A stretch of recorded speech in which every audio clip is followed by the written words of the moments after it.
امریکہ اور ایران کے درمیان جنگ بندی مذاکرات مدھم پڑنے لگے۔ ایران نے امریکی شرائط ہوا میں اڑا کر فیصلہ خود کرنے کا پیغام دے دیا۔ تہران نے 5 نکاتی جوابی شرائط پیش کر دیں۔ ایران کی جانب سے جارحیت خاتمے، آئندہ حملے نہ کرنے اور نقصانات کی تلافی کے مطالبات کیے گئے۔ ادھر وائٹ ہاؤس نے ایران کے ساتھ حساس امور پر مذاکرات ہونے کا دعویٰ کیا تو ایرانی وزیر خارجہ نے اسے یکسر رد کر دیا۔ عباس اراغچی نے مذاکرات کی امریکی خواہش کو شکست کا اعتراف قرار دے دیا۔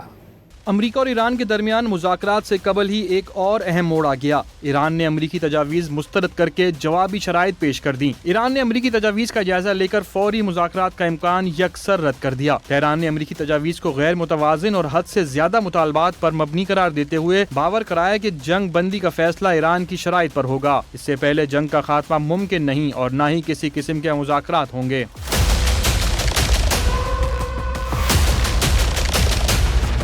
تہران نے جوابی شرائط میں سب سے پہلے جارحیت بند کرنے اور آئندہ حملے نہ ہونے کی ٹھوس ضمانت مانگ لی۔ جنگ میں نقصانات کی تلافی، خطے میں اتحادی یا حمایت یافتہ گروہوں کے خلاف فوجی کارروائیوں کی بندش، آبنائے ہرمز پر ایرانی بالادستی تسلیم کرنا بھی مطالبات میں شامل ہے۔ وال اسٹریٹ جرنل کے مطابق امریکہ اور اسرائیل نے مذاکرات کا راستہ ہموار کرنے کے لیے وزیر خارجہ عباس اراغچی اور اسپیکر کو عارضی طور پر ہٹ لسٹ سے نکال دیا۔ ادھر ترجمان وائٹ ہاؤس نے ایران سے حساس نوعیت کی بات چیت جاری ہونے کا دعویٰ کر دیا۔ تہران کو حقیقت تسلیم کرنے اور غلط فہمیوں سے بچنے کا مشورہ بھی دے دیا۔ What I will tell you is these talks are ongoing. We're not going to get into the nitty-gritty details that have been exchanged between the United States and Iran at this time. The remaining elements of the Iranian regime have another opportunity to cooperate with President Trump, permanently abandon their nuclear ambitions, and cease actively threatening America and our allies. ایرانی وزیر خارجہ نے مذاکرات جاری ہونے کا دعویٰ مسترد کرتے ہوئے امریکہ کی بات چیت کی خواہش کو شکست کا اعتراف قرار دے دیا۔ ثالثوں کے ذریعے پیغامات کا تبادلہ امریکہ سے مذاکرات نہیں۔ دوسری جانب ایرانی ذرائع نے اشارہ دیا کہ اگر امریکہ کے ساتھ مذاکرات کی کوئی صورت نکلتی ہے تو ممکنہ طور پر میزبانی پاکستان یا ترکیہ کے حصے میں آ سکتی ہے۔